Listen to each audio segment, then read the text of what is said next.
Thanks everyone for coming here today, and just want to take a moment to say thanks to Rick, to Judy, on behalf of True North Sports and Entertainment, the Winnipeg Jets, on behalf of all the management, the other coaches, and I see by some of the guys in the room here that are still in town here, some of the players are here as well. Just really want to thank Rick for the 2 years that he came and gave us here.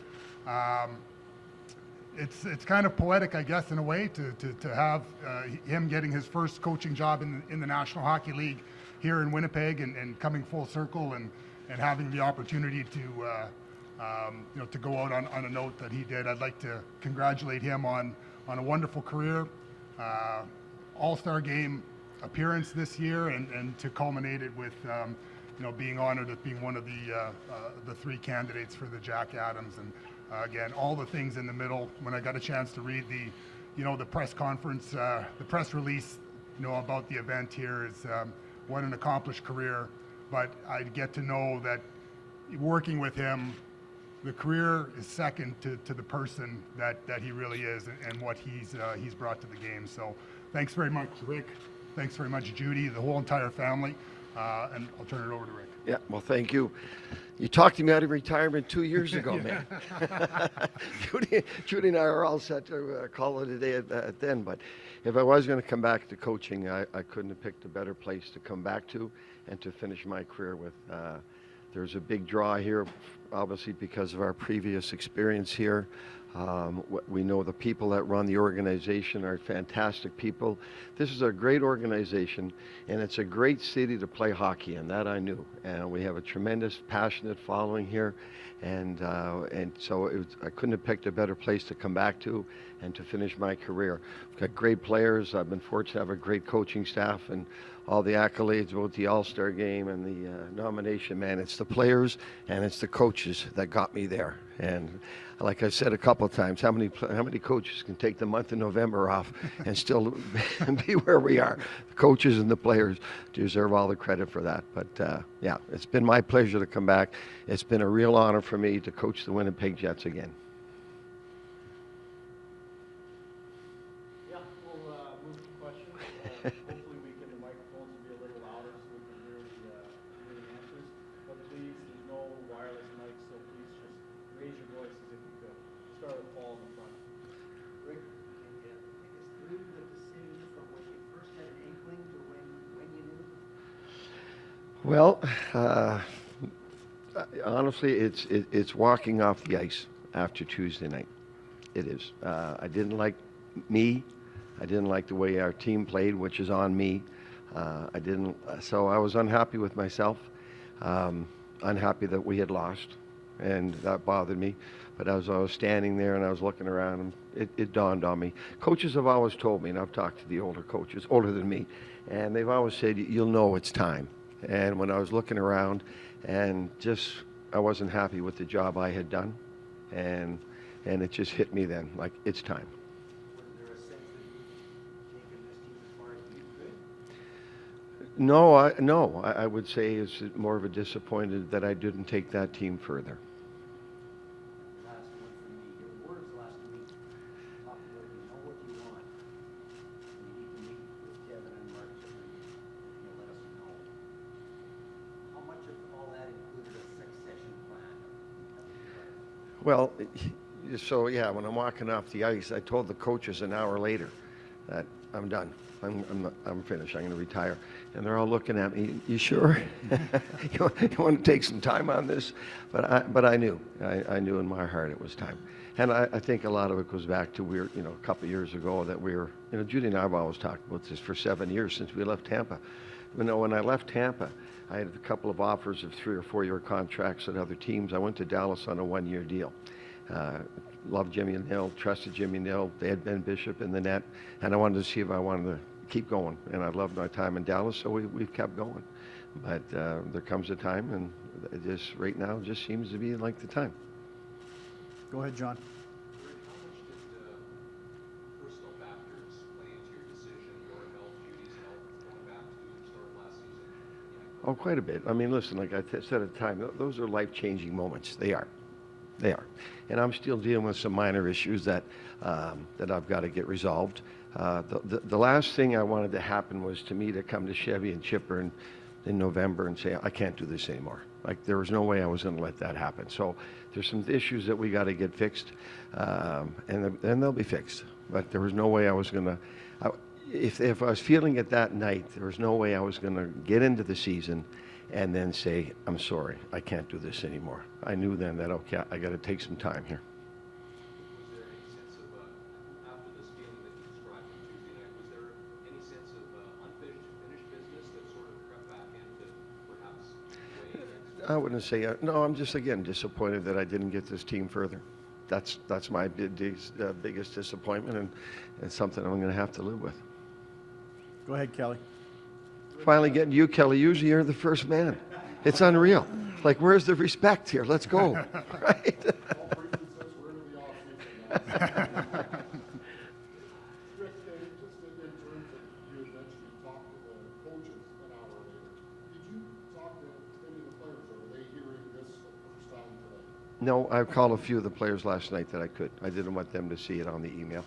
So I didn't call every player, no. I was going to call Mason Appleton, but he's busy with a new baby, so I didn't want to disturb that household. I saw Vladdy.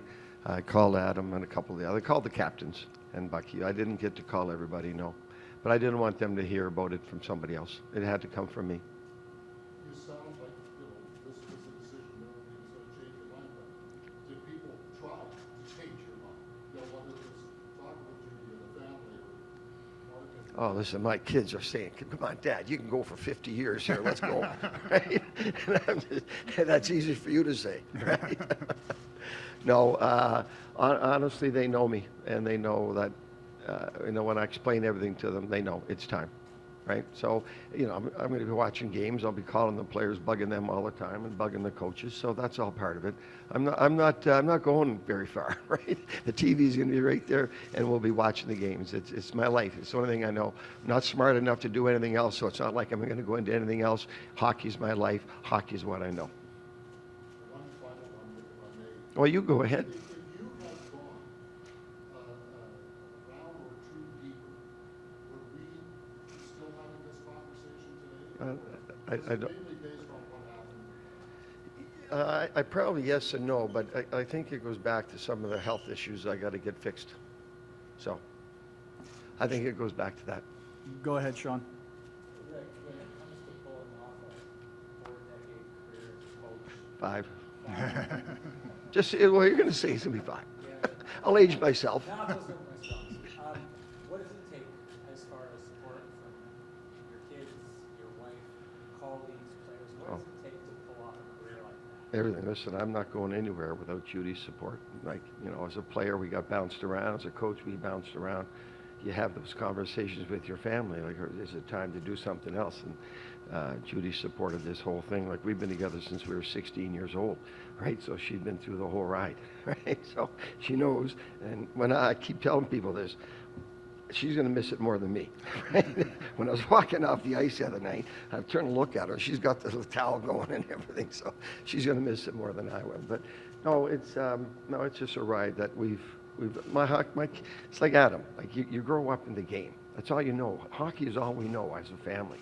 So we'd run into people at home in the summer like, how do you do this? But it's the only life our kids knew. Is right. Dad's playing. Dad's coaching. We're moving again, and that was a normal life to them, right? So, but they get it. They understand. There comes a time, and they know we've talked about this for a while. Dad's going to call it a day here soon. So, but again, they'd love me to go for 50 years. So, then I said, when does it stop then? You've talked about the lifestyle that hockey has afforded you. I wonder if just a kind of a global look at it, if you could kind of summarize beyond that what hockey has given you in your life. Tremendous friendships. I'm hearing today from guys I played with, and that's a long time ago, right? So, and from all over the world, there's people you coached. They're over in Europe, and I'm getting texts from them. So, yeah, It's just, it's the friendships and the people you meet. Hockey people are great people, and they are. And we have our own little culture, our own little world, and that separates us from a lot of people. People don't understand what we go through, but we all understand what we go through. And last one for me, you just talked about, feeling the disappointment of where things ended with the team, but I wonder, when you kind of sit back and know that it's the end, what are some of the kind of prevailing emotions that really have kind of flashed up since you made this decision? Well, again, it's the game. Listen, when I leave, just I just want to be remembered that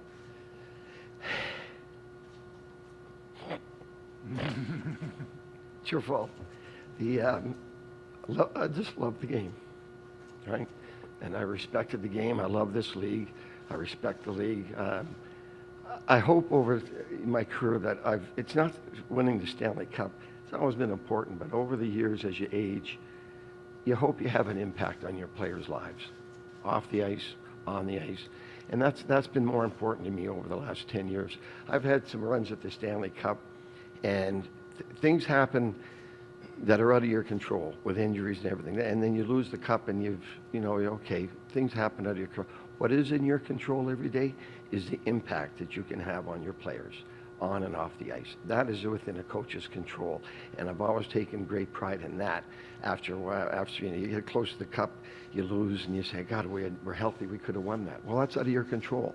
As a coach, you can control how you deal with the players every day. And that's helping them on the ice. And you hope that you teach them some life lessons along the way as well. Ken, did you have one? Yeah, Kevin, what's Rick's lasting legacy? Well, I think there's many things I think that when you think of Rick's tenure here with us that could come to mind. But obviously, I was joking with Judy here a little while ago. We were talking about, and with Bones a couple of times as well, is that they probably dreaded seeing my number pop up on the phone and pulling them out of retirement. But maybe he thought we were joking at first, and maybe but we asked them to put their lives on hold to come here to Winnipeg to help give us this group a different voice, a different path, some strong structure, and when just listening to Rick talk here right now, like, those are the things that being around Rick, that you sit and you think about each and every day. I think I have a greater appreciation for the National Hockey League and what it means to be in the National Hockey League each and every day, for being around Rick and how he carried himself and what he talked about, and just the presence that he brings, and to see, to be able to watch him interact with the players, to see him how he communicated with the players, to see him how he would deliver hard news to players that wasn't something that was going to be popular, and just his compassion and his directness. But one thing that Bones always was and is he's been authentic. And when it came to this process here right now, and when we talked about it for the first time, and then Rick and I had a brief conversation, I think it was even yesterday, is his thoughts were turned towards more from an organization standpoint. Like, he's always putting the organization or the players or other people ahead of himself. And I said to him, it would be very selfish for me to sit here and think that you are being selfish without telling you, Bones, that you owe this to yourself. But again, just a great hockey coach, and an even better person. Just so thankful that he picked up my phone that day that we called a couple of years ago. Hey, you took me off the golf course. I did. It was to the point though too where I made the phone call, left the message, and like, it took a little while for him to get back. We ended up having to reach out to his son and say, like, is your dad going to give us a call or what? What are you proudest of these 2 years? What are you proudest of? Well, it's like I said the other day, like, we had the issues that were going on before we got here had to be addressed. They did. I didn't like the things that people were talking about, the Winnipeg Jets. That bothered me, even though I wasn't even working here. So we did have to change the culture. We did. And so you have to take some hard strides to do that. You have to take some very unpopular strides, and they were, and that's okay. You got to make some tough decisions, you make them. We had to give the team a more consistent identity so that it could stay in the playoffs year after year. And I think we've done that for the most part. And we got the team back in the playoffs, which was the big objective, okay? Now, are we happy that where we are with the playoffs? Absolutely not.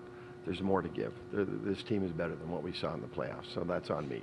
So, yeah, we had to do those things, but the other things don't fall into place until you get the culture all straightened out. Once that's in place and the players are all in, and they're in there every day, and you can see the camaraderie, you know, okay, we've made progress there. Then you see the game, the team game that I talk an awful lot about when it's on, how good it looked. Right, and then the players felt good about that team game, and this is how we're going to win.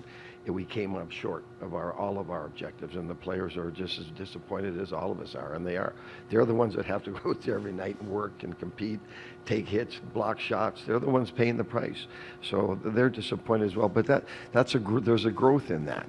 You take a positive out of that. That okay, we're better than this, right? Now last year at the end of the year, oh my God, we got to straighten out some more things, and they did by the time training camp came along. This summer they'll grow again, and they will, and they'll be a better team for it next year. Go ahead, Paul, in the back. Rick, as you pass through the emotional side of this, have you thought about what you want to do in retirement and what might excite you about that? Not to be flippant, but are you thinking about a new fishing rod or a new driver? Or I'm not much of a fisherman, Paul. I go down, we live on the lake, and I cast, and I'm just watching the sunset. I don't care if I catch a fish. I'm a golfer. I'm going to spend a lot of time with the grandkids. Brendan's going to be 4 in June. Blake will be 1 in July. We want to spend a lot of time with them. But again, I'm going to stay around, man. I'm not dying, man. I'm just retired. I'm going to be around.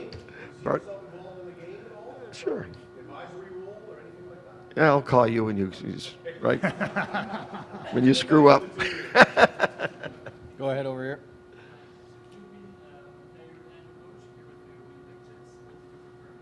I missed it. What do you prefer as a player or coach with the job? Listen, there's nothing better than as a player, and I tell the play as long as you can, man. Because once you quit, you're done. Like I quit at 28, only because they wanted me to come up here as an assistant coach. Right, so that's young to retire. I know I was playing in the minors at the time, but it was in November of '83. They fired Tommy Watt. Barry Long was taking over. They wanted me to come up and be an assistant coach. I figured, okay, I'm 28. If it doesn't work out, I'll go back and play a few more years, right? But it's worked out that fine too. But as a player, man, you want to play as long as you can. You do, because when you're done, you're done. And you'll always miss playing. I love the coaching. I was very fortunate to be a player one day and the very next day be an assistant coach up in this league. So I've been very fortunate. It's a different route, there's no question.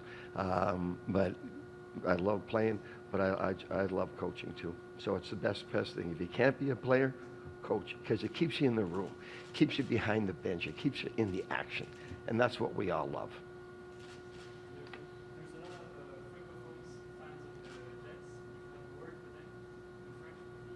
I don't understand. I can't hear you. Anything in French? In French? No, I wish I could. I used to. I can't say anything more. I'll call Alain Vigneault and he'll help me out again. Go ahead, Judy. You said that you're going to stay involved in the game.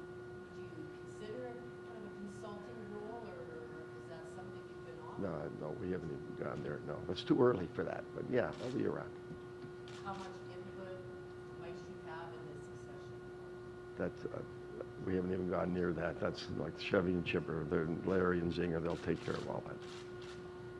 John, did you have another one? Yeah, sorry, to that end, Kevin, would you call on Rick for inputs, because he's laid the foundation for new direction for this club to help identify the successor? Well, one of the things that I think are the benefits of having gone through, even the coaching search when, we ultimately found Bones, was that, you learn and you grow. So it would be crazy for me, not to tap into not only Bones's, personal knowledge, professional knowledge, but his personal knowledge. And over the course of time, you benefit by watching coaches make decisions, or coaches coach or coaches teach. But I've benefited with gaining a closer personal relationship and a friendship with again with Rick, and that's a special thing. So there's Rick. There's not a guy that I don't think that Rick probably hasn't met, coached, or played with over the period of time here, and I think they all say the same thing. So he's a wealth of knowledge, on the ice, off the ice, and a great friend that definitely is going to be seeing my number pop up on his phone over the course of the years. Murat, go ahead. Rick, I think one thing that we noticed a lot of over the last couple of years was you making time for your assistants and associates to elevate them. Like even in Denver, they were running a lot of the drills. You gave them a lot of chances to do media and all that sort of thing. So when you think about legacy, how important is their growth, and how important was that from the day you got here? Well, that was very important for me. Listen, I was an assistant coach for a long time, and I always wanted to feel valuable. I always wanted to feel my opinion mattered. I always wanted to run the drills. I wanted to feel part of it. I know there's been head coaches in this league, and they do every meeting, they do every practices, they do everything. I couldn't work for a guy like that. So, there's no way I'd ever coach like that. If I'm gonna hire these people, that means they're good coaches. They are. That means also, just as important, they're good people, and they're good communicators. And this staff was outstanding that way. So, yeah, they deserved a lot of leeway, and they earned it. They had my respect, and they had my trust. And if we didn't like something, we'd always talk about it as a staff after. But again, being an assistant coach and associate coach in this league for a long time, you want to feel valued. You want to feel that your opinion matters. Now, there may be different opinions, and the head coach ultimately has to make that final call. But you have to get their opinion. I wouldn't have hired them if they weren't respected as a coaching and their communication skills, and those guys all did a fantastic job. Again, and so when I have to take a month off, it's just smooth. They just took over. I missed a couple of games with some things. They smooth it. They took over. They're good hockey people. They're good hockey coaches, and they're very, very good people. For Kevin, I mean, one of the things I think we'll talk about is how much growth the team had in these last 2 years. Rick talked about cultural growth, about leadership, all of these things. It almost seems like it makes this next step on your part maybe a little bit more delicate to consolidate all of that. So what qualities might you hope for to address to make sure that, what Rick has built gets pushed to the next level? Well, there's no question that you're not replacing Rick Bowness. You're not replaced. There's one of him, and I think that every time you get into a situation like this, you want to make sure that the next person can be their own selves as well. This isn't following Rick Bowness and all the great work that he did. This is establishing whoever that next person is from that day moving forward.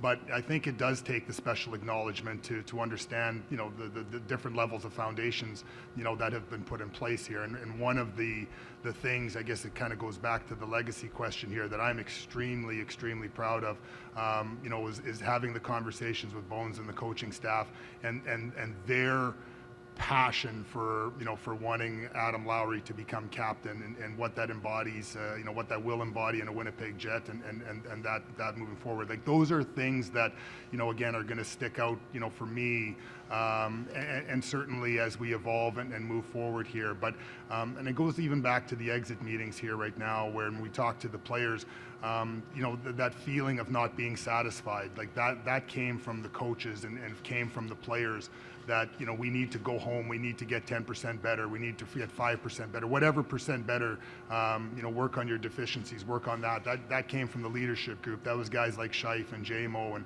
and Helly and obviously Laus, but those are the kind of things that doesn't just happen.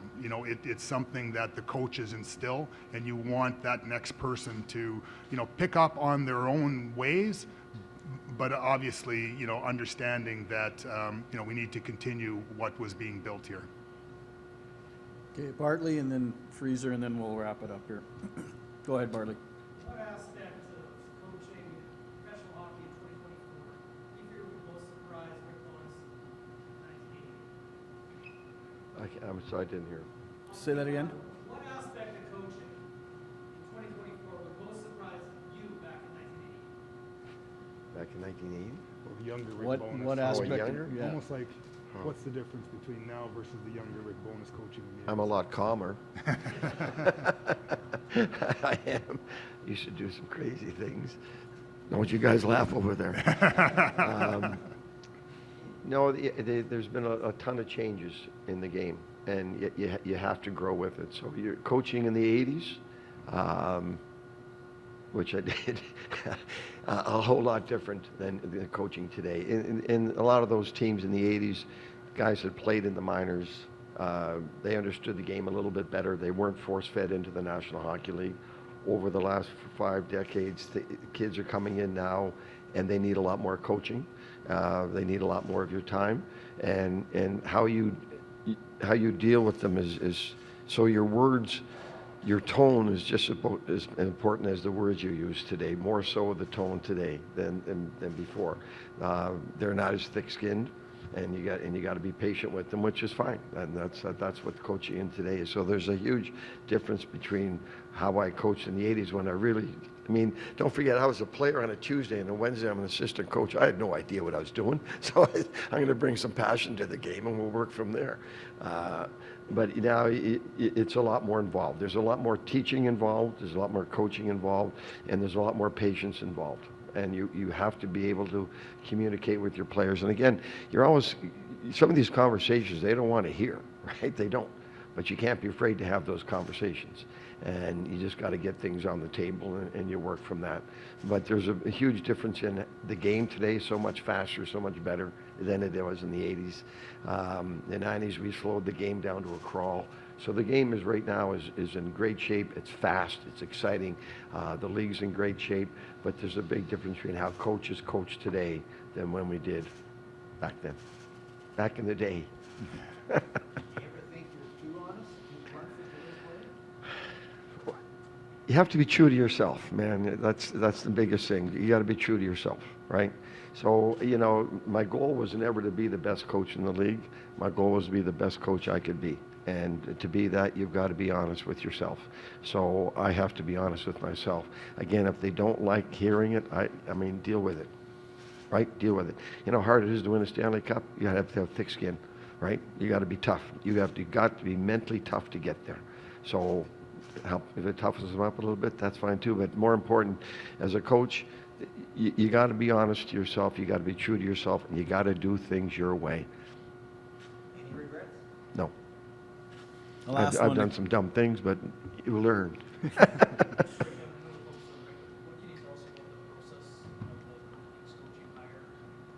Yeah, not much really right now. Obviously, this is Rick's day here. I think that he's earned that kind of respect and that kind of thing. Obviously, this is fresh for us as well. We Bones and I think first talked on Friday. Had another conversation yesterday as well, and we'll circle around with our staff and certainly get at that process.